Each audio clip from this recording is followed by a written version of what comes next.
Haddii aad isku aragtay muddo sanooyin ah nabro kuus leh oo kilkisha ka soo baxo, marka hore finan ahaan ku bilowda, kadibna dilaaca oo malax ka timaado ama sidii wax kuusan ama xarig u eg ahaan u raysta, taasoo kilkisha ka dhigayso meel kadkaduudan oo danqasho leh. Waxaad ogaataa inaad qabtid cilada loo yaqaano hidradenitis suppurativa, taasoo ah cilad bulshada ku badan, weliba dumarka, aqoon badanna aanan loo lahayn, badanaana lagu qaldo kasoo baxyada iyo infekshanka galo qanjirada kilkilaha.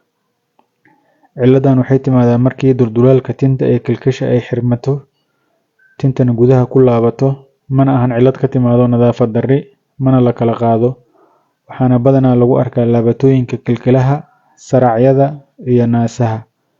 Ciladan qalajiye kaliya laguma xallin karo markay raagto, waxaana muhiim ah in dheecaanka meesha ay ku jiro la saaro, marinada nabraha samaysteen la furo, cirbado bararka iyo lurka dejiyo meesha lagu duro, kadibna kiniiniyaal isku dhaf ah loo qaato oo qalajiyuhu ka mid yahay.